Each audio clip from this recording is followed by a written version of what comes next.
कल्याणानां निधानं कलिमलमथनं पावनं पावनानां पाथेयं यन्मुमुक्षो सपदि परपदप्राप्तये प्रस्थितस्य विश्रामस्थानमेकं कविवरवचसां जीवनं सज्जनानां बीजं धर्मद्रुमस्य प्रभवतु भवतां भूतये रामनाम यस्याङ्के च विभाति भूधरसुता देवापगामस्तगे भाले बालविधुर्गले च गरलं यस्योरसूर्यालराट्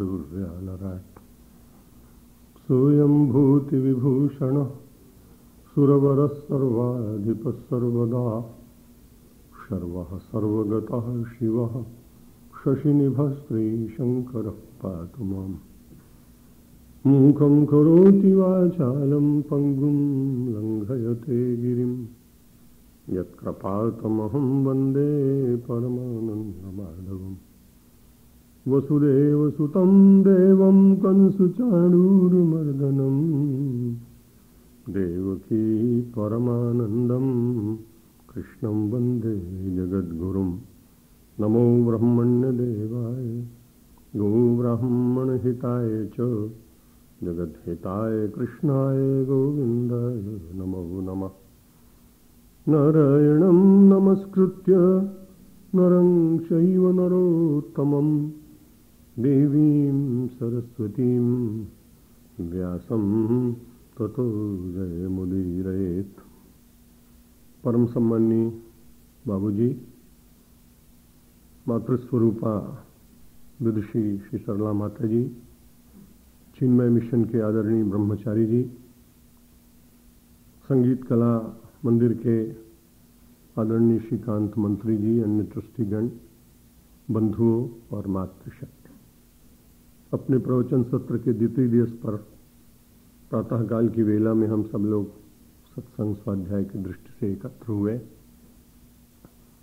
अपने मन की वृत्तियों को एकाग्र करने के लिए क्षण भगवान का पवित्र नाम लें और फिर से यथामति आपको कुछ चिंतन के कण परसने का कार्य जो परमेश्वर ने मुझे दिया है उसे पूर्ण करने का यत्न करूंगा।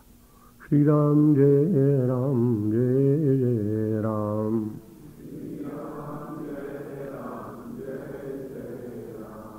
श्री राम जय राम जय जय राम।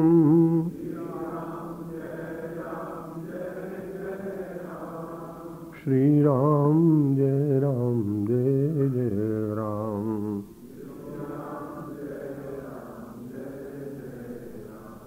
श्री राम जय राम जय जय राम।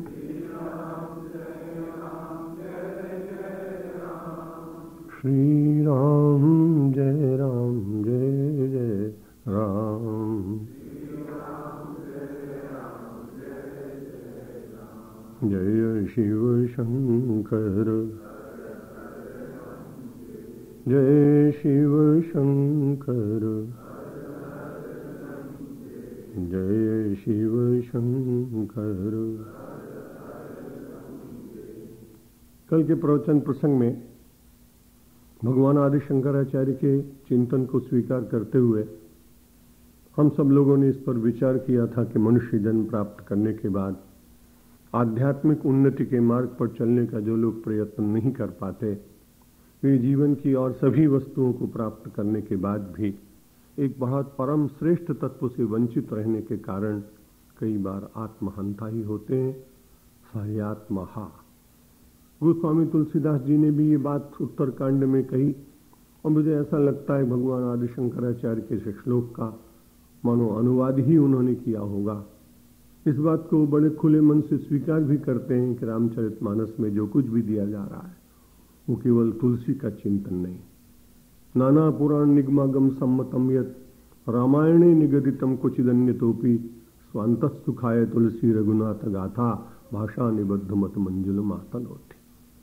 तो उस दृष्टि से लगता है कि उन्होंने अनेक शास्त्रों का आलोड़न किया होगा और जो न तरे भवसागर नर समाज अस पाए सुकृत निंदक मंद मति आत्महन गति जाए। मन उस श्लोक का लगभग उसमें अनुवाद किया गया होगा ऐसा लग रहा है। सुकृत निंदक सारे संसार के कर्म तो कर रहा है, लेकिन फिर भी कहीं न कहीं अपने भीतर ही उन कर्मों के करने के पश्चात जो असंतुष्टि जीवन में शेष रह जाती है, क्योंकि प्रत्येक कार्य करने के बाद एक परम संतोष का अनुभव तो होना चाहिए, लेकिन अधिकांश लोगों की यह धारणा है कि वो कर्म तो करते हैं और ऐसी अनुभूति भी है कि वो कर्म करने के बाद उसमें से पूर्ण संतुष्टि का अनुभव नहीं कर पाते। इसका कारण है कि उसमें कहीं आध्यात्मिकता के पुट का अभाव।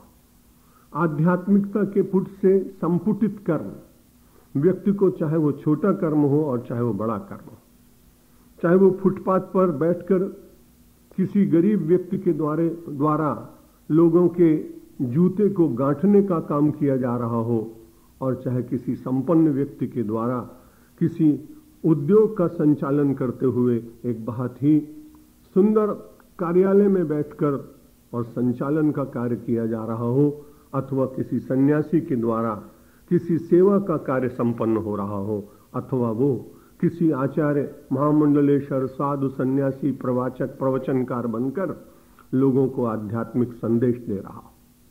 ये चारों श्रेणियां अलग अलग हैं, इनमें काम करने वाले व्यक्ति भी अलग अलग हैं, इन क्षेत्रों के लोगों का व्यक्तित्व भी भिन्न है, योग्यता भी भिन्न है, लेकिन ये सब कुछ होने पर एक स्तर पर ये चारों एक होने चाहिए।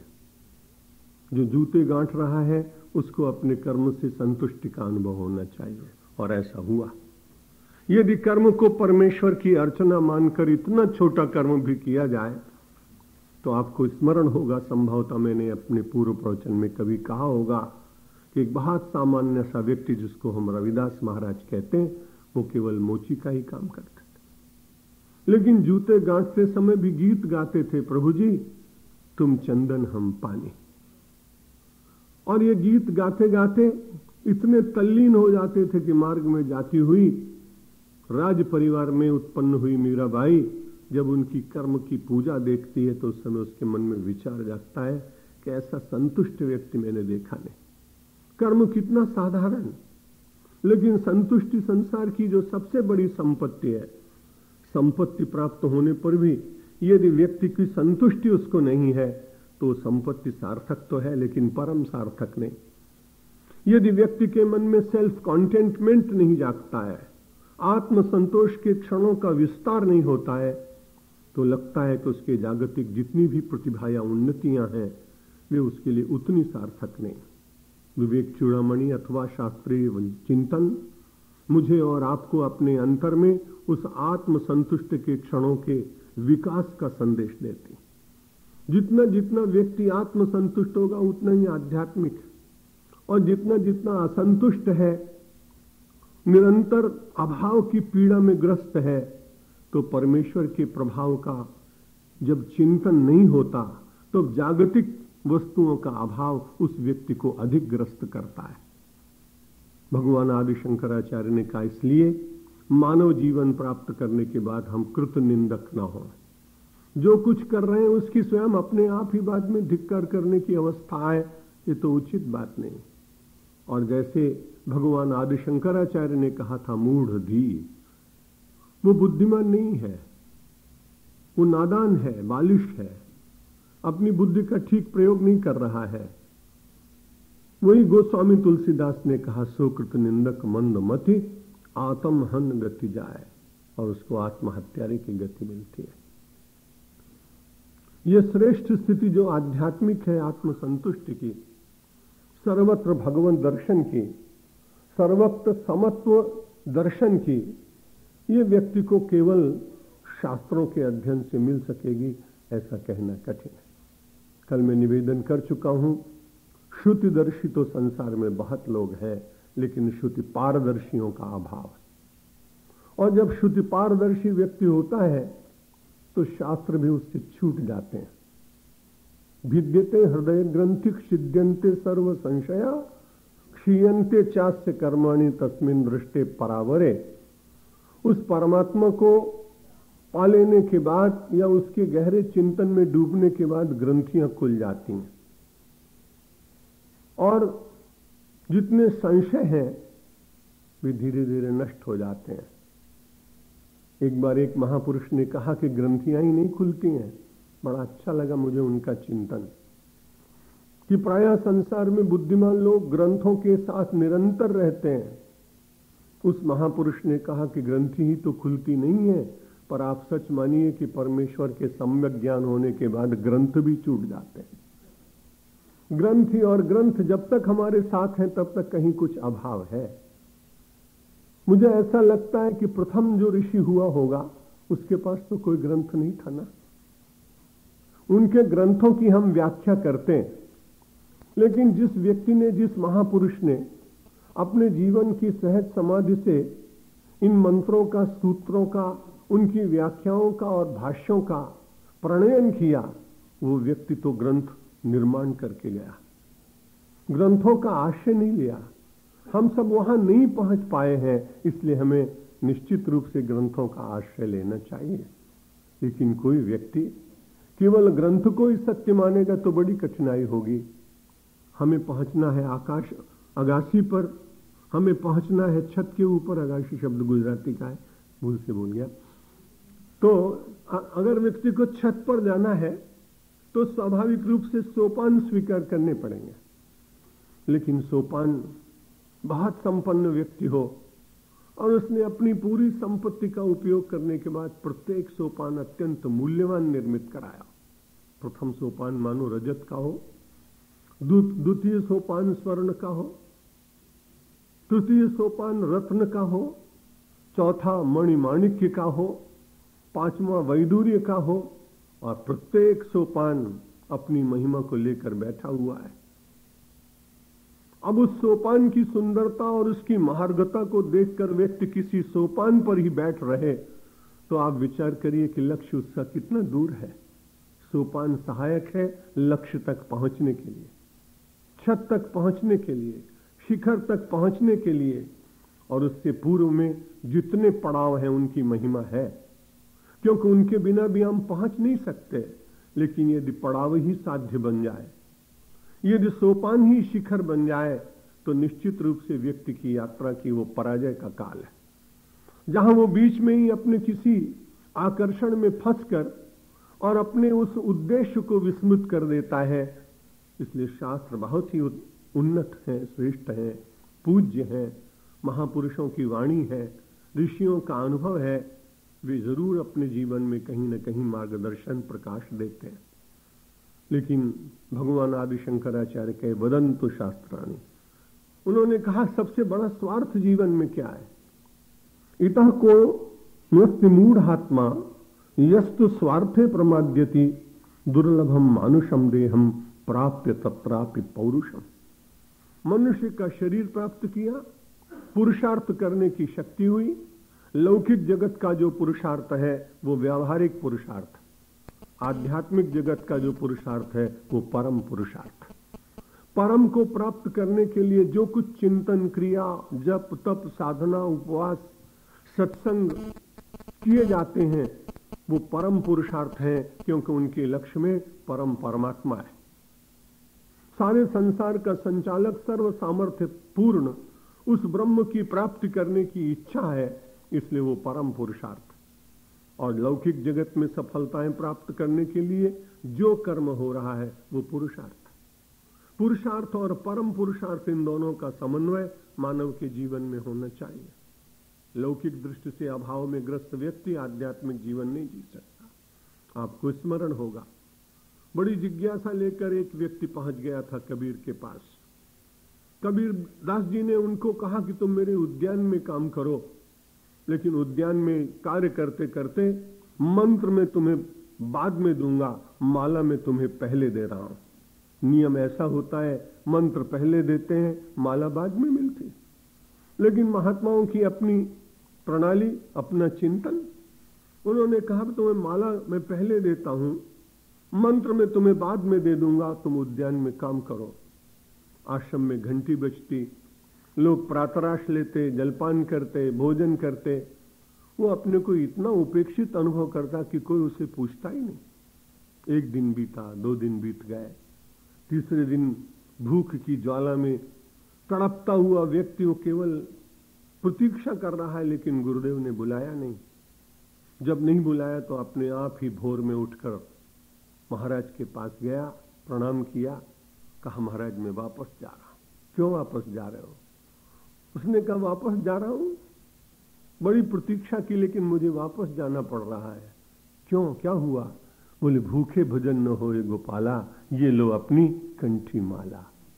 इसलिए जीवन का वो पुरुषार्थ भी आवश्यक है जो आपको आवास की व्यवस्था देता है, जो आपके भोजन की व्यवस्था करता है, जो आपके चिकित्सा का मार्ग बताता है, जो आपके जीवन के उन साधारण अभावों की पूर्ति करता है जिनके कारण आपका मन बार बार चंचल होता है। उन चंचलताओं का विनाश करने के लिए व्यक्ति को अभ्युदय की आवश्यकता है, लेकिन उन वस्तुओं की पूर्ति कभी होती ही नहीं। इसलिए मानव को निश्रेयस की आवश्यकता है कि जिससे वो अपने आप ही विराम लगा सके अपनी उन वृत्तियों के ऊपर जो उसे उद्दाम रूप से संसार में विचरण करने के लिए बारंबार बाध्य करती हैं। भगवान आदि शंकराचार्य कहते हैं मनुष्य का तन मिला, परम पुरुषार्थ करने की इच्छा जागी, और फिर भी अपने आत्म कल्याण के स्वार्थ के लिए जो प्रमाद करता है वो व्यक्ति निश्चित रूप से श्रेष्ठ नहीं है, उसे मूढ़ात्मा कहा जाएगा। अब कई बार इसमें मतभेद है कि स्वार्थ क्या है। पश्चिमी जगत से यदि आप बात करें तो आध्यात्मिक जीवन की गहराई का स्पर्श उनके चिंतन में न होने के कारण थोड़े से लोग वहां बहुत अच्छे होंगे, लेकिन अधिकांश केवल बाह्य दृष्टि से उत्कर्ष को ही जीवन का सत्य मानते हैं। और उन देशों ने बड़ी उन्नति की है, इसलिए उनकी निंदा नहीं की जा सकती। जब भी कभी उनको ऐसा योग, ज्ञान, ध्यान, स्वाध्याय का अवसर मिल जाता है, तब वे लोग हमारी अपेक्षा अधिक प्रामाणिकता से उस मार्ग में गहराई से उतरने का प्रयत्न भी करते हैं। भगवान आदि शंकराचार्य ने कहा यह सबसे बड़ा स्वार्थ है, स्व माने आत्मा।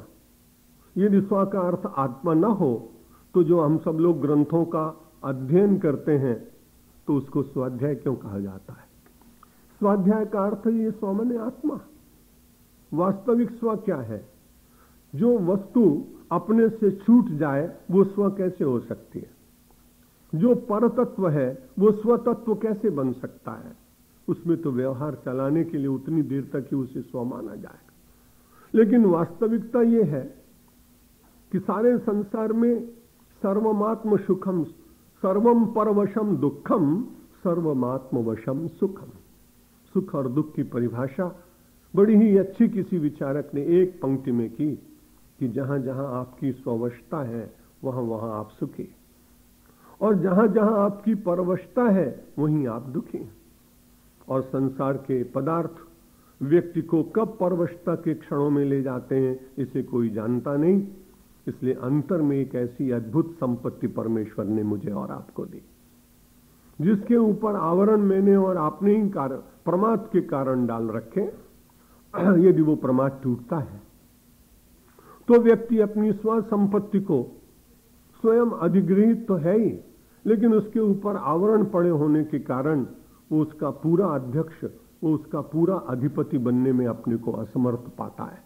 व्यक्ति बहुत गरीब है, लेकिन किसी अच्छे भूगर्भ शास्त्र को जानने वाले ज्योतिषी के पास वो पहुंचा और उसने कहा मैं बहुत गरीब हूं और मैं दरिद्रता की ज्वाला से जल रहा हूं। उसने कहा अरे तुम्हारे घर के आंगन में अगर तुम 6 फीट नीचे तक खुदाई करो तो तुम्हारे पूर्वजों के द्वारा उसमें गाड़े हुए 4 चरु मिलेंगे, कलश मिलेंगे। एक में रत्न है, एक में स्वर्ण है, एक में मोहरे हैं और एक में और मूल्यवान पदार्थ हैं।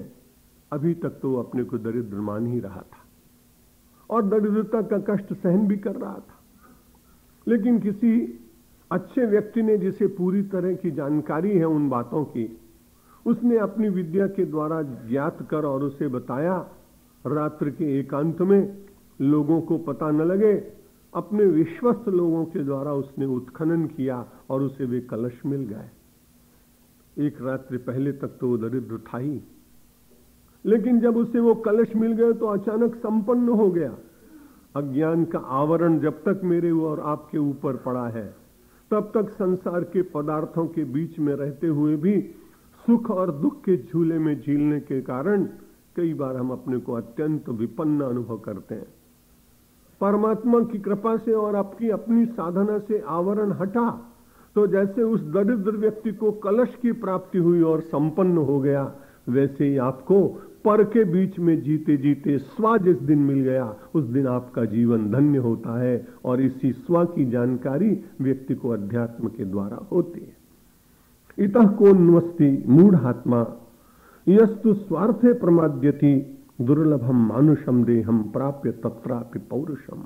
मनुष्य तन दुर्लभ है, इस बात की जानकारी सभी लोगों को है, लेकिन विस्मय इस बात का है कि संसार में कभी कोई व्यक्ति ये नहीं कहता कि हीरा बहुत मूल्यवान। वो तो अपने आप समाज में मान्यता है, लोगों को मालूम भी है, और उसको यदि कोई प्राप्त कर ले तो उसे बहुत संभाल कर रखते हैं लोग। बाकी चीजें यूं ही रख दी जाती हैं, लेकिन मखमल की मंजूषा में संभाल कर उसे रखा जाता है और बहुत अच्छी सुरक्षा का प्रबंध भी किया जाता है। उसके लिए कोई प्रवचन नहीं होते हैं कि हीरे को संभाल के रखो, कहीं कोई बड़े आयोजन नहीं होते उसकी महिमा समझाने के लिए। लेकिन ये बड़े विस्मय की बात है, कभी कभी मैं सोचता हूं कि वैदिक युग से लेकर और आज तक मानव तन की दुर्लभता का निरंतर ज्ञान कराने पर भी मानव अपने ही संबंध में जितना प्रमादी है, इतना संसार की किसी वस्तु के प्रति प्रमादी दिखता नहीं।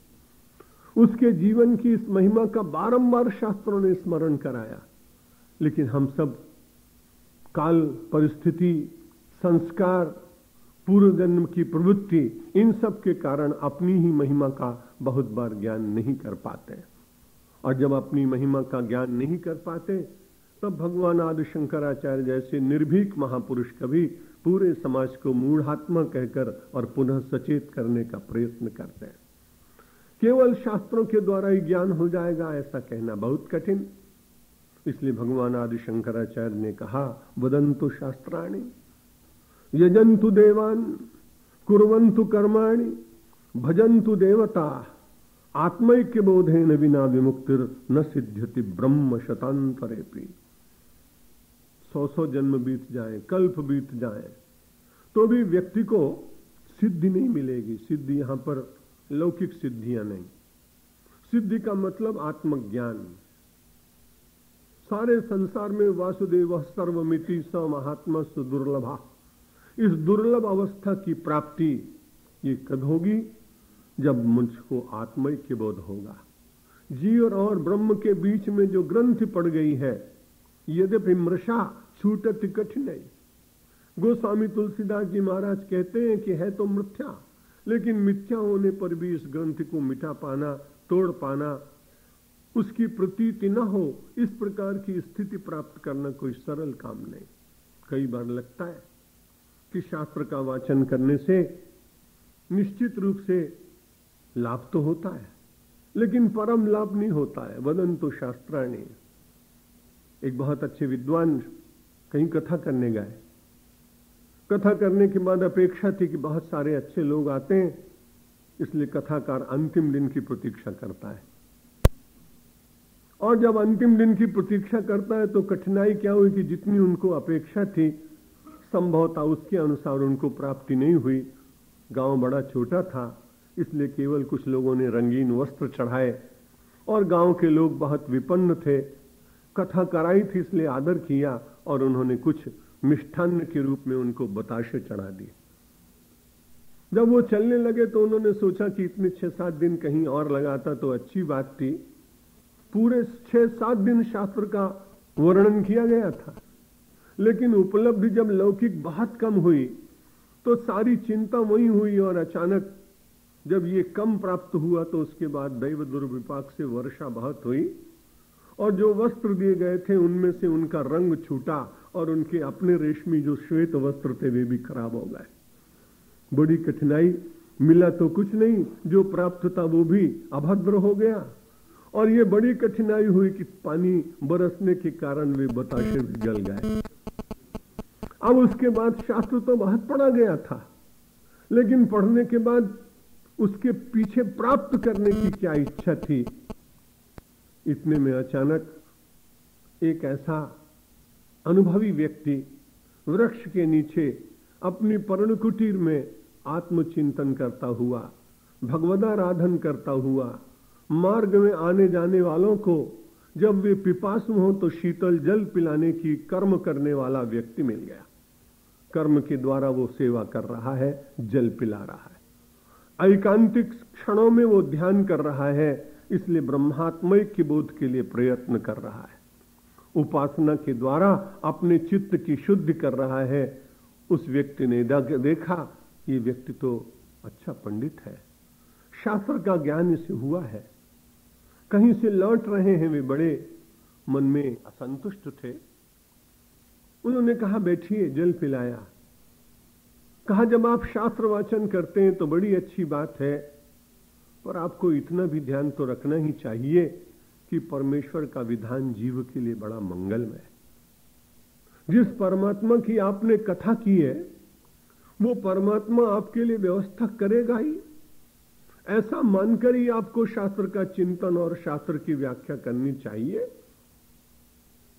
उस संतुष्ट व्यक्ति ने उन्हें समझाया, कुछ बात समझ में आई भी, पर थोड़ी देर के बाद भीतर का असंतोष पुनः गहराया और उनकी मुखाकृति पर छा गया।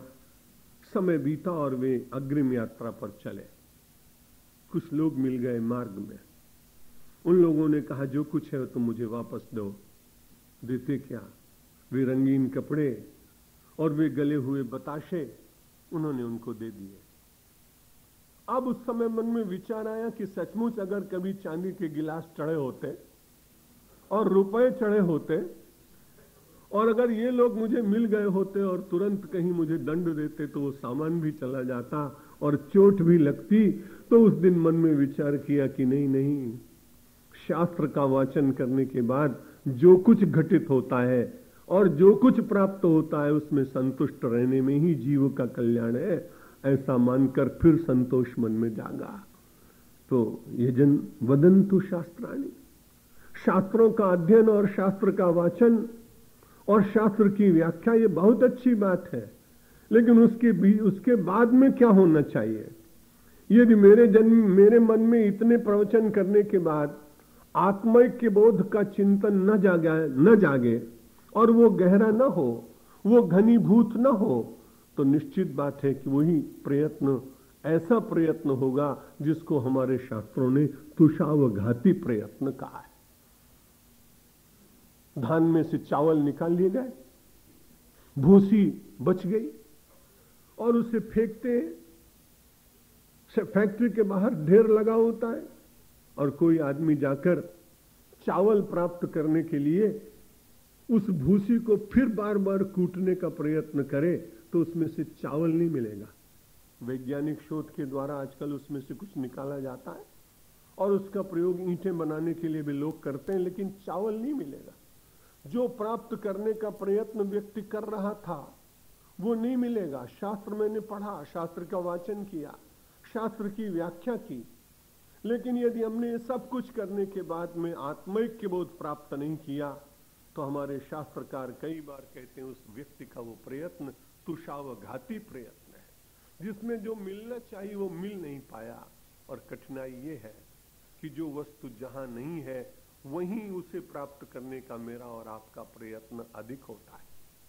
वहां थोड़ी सी बुद्धिमानी की आवश्यकता है, थोड़े सावधान होने की आवश्यकता है।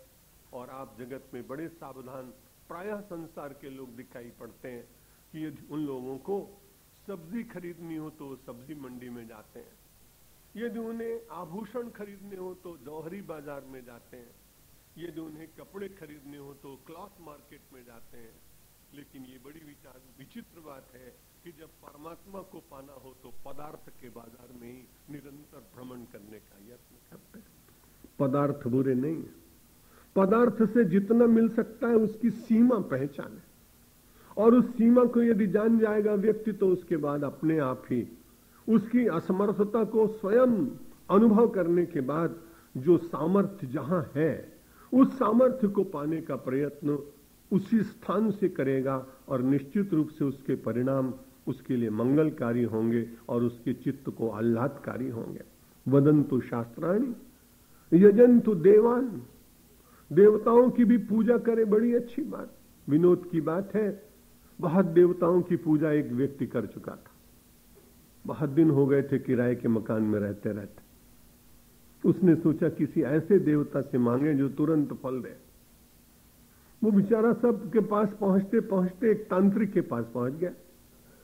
तांत्रिक ने कहा कि देवताओं की तो तुमने बहुत पूजा की है और तुम चाहते हो तुम्हें फल मिले, इसलिए मैं तुम्हें एक बात कहता हूं कि दुनिया के जितने फल हैं उन सब फलों की पूजा करो, फल ही तो फल दे सकता है।